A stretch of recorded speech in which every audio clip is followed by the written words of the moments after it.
The thumb moves, almost on its own. Another perfect image slides into view. A sun-drenched beach you are not on. A flawlessly sculpted body you do not have. A celebration of effortless success that feels a million miles away. With every scroll, a quiet, heavy feeling begins to settle in your chest. It is the subtle, bitter poison of comparison, a sickness of the modern soul. But the ancient Stoics would ask you to stop. They would challenge you to look closer at these perfect lives and to ask a dangerous question. What if you are envying the warden of a beautiful prison? Welcome to Stoic Spectacled King, where we find wisdom in the ancient world for the challenges of today. Let us travel back more than 2,000 years. Imagine the city of Athens. The air is warm and heavy with the scent of olives and baking bread. In the distance, you hear the chaotic hum of the Agora, the central marketplace. Sunlight washes over the marble columns of the Stoa Poikile, the famous painted porch where philosophy is taught in the open air. In the shadow of one of these columns sits a young man named Lysinus. He is a student of Zeno, the founder of the Stoic school. But today, his mind is not on philosophy. His face is a mask of frustration. Finally, he speaks to his teacher, his voice quiet. Master Zeno, I feel like a ghost in this city. I am invisible. When I see the merchant Demetrius counting his silver, I feel poor. When I hear the crowds roaring for the athlete Crito, I feel weak. When I listen to the orator Theron command the respective senators, I feel insignificant. I have nothing. I am nothing. What good are your teachings when my reality is so plain and empty? Zeno did not offer empty comfort. Instead, he simply raised a hand and pointed towards the bustling port of Piraeus. The merchant Demetrius stood on the docks, shouting orders as his men unloaded a ship heavy with Egyptian silks and exotic spices. You see Demetrius's silver, Zeno began, his voice calm and steady. But I want you to see his chains.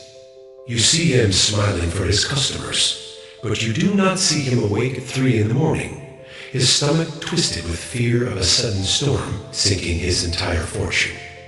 You do not feel the cold sweat on his brow as he worries about pirates on the high seas or dishonest partners in foreign lands. His mind is never here, in the warm Athenian sun. It is a prisoner, trapped in a cold ledger of profit and loss. He owns a great many things, Lysinus, but he does not own his own thoughts. His mind is a restless sea of anxiety. To a Stoic, wealth is neither good nor bad. It is an indifferent thing, but when it is not managed with wisdom, it becomes what you see before you. That is not a successful man. That is a man tied to a gilded anchor, believing its weight is a sign of his importance, while it pulls him ever deeper into the dark waters of endless worry. Zeno then turned Lysinus's gaze from the port to the dusty grounds of the gymnasium.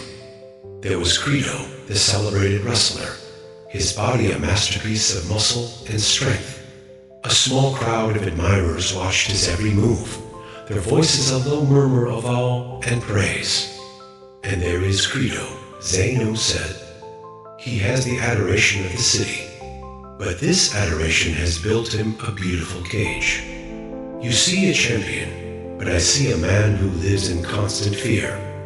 He fears the next opponent who might be younger and stronger. He fears the inevitable passage of time, which will soften his muscles and steal his power. He fears a simple misstep in training that could end his career in an instant. His entire sense of self, his very identity, is built upon the roar of that crowd. And the opinions of others, Lysinus, are the most unstable ground upon which to build a life. They are a fickle wind, blowing hot one day and cold the next. He is not the master of his body. He is its slave. He serves its endless demands for punishing discipline and denies it the simplest pleasures. The crowd claps for him, but he is a prisoner inside a golden cage of public adoration, and the door is locked from the outside. Finally, Zeno gestured towards a shaded colonnade where the orator Theron stood, surrounded by a group of influential politicians. His voice was smooth and confident, his words weaving a spell of persuasion. He smiled, and the powerful men around him nodded in agreement. "Consider Theron," Zeno continued, his tone becoming more serious. "He commands the attention of the city's most powerful men. His influence is a key that can unlock any door. But what is the price of that key?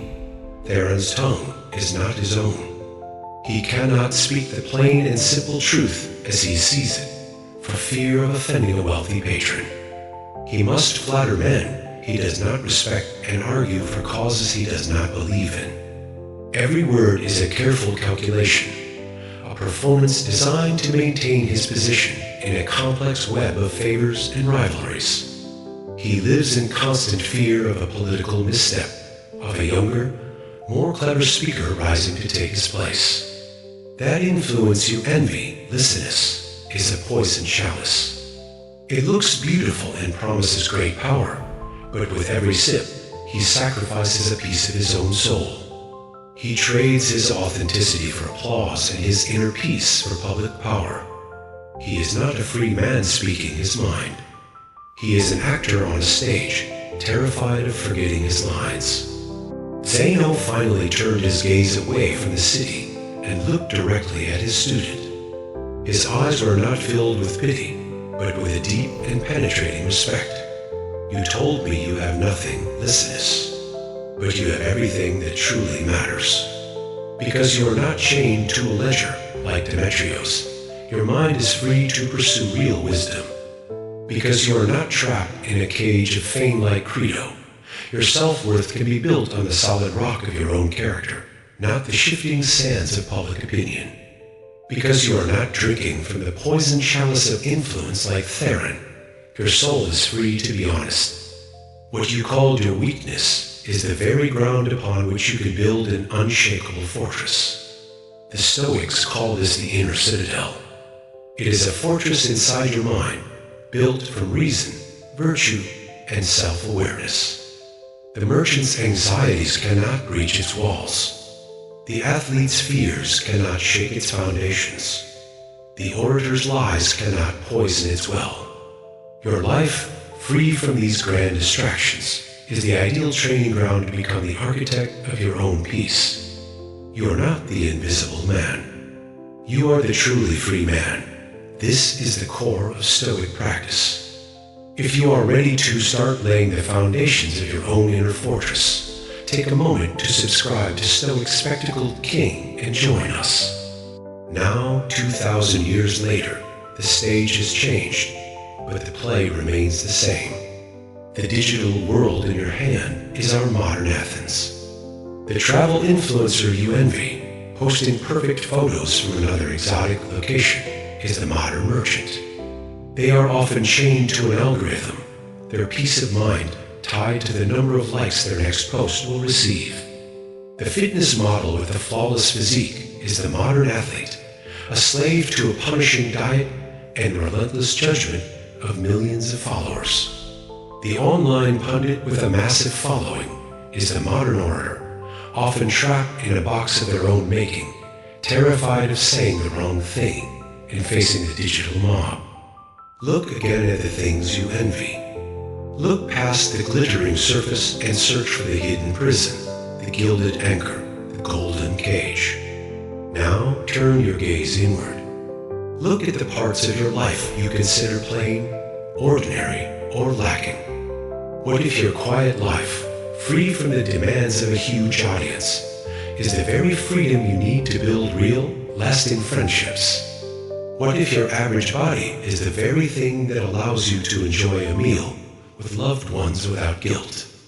What if your perceived weakness is the cornerstone of your unseen fortress? So, I will leave you with a question from the Stoics.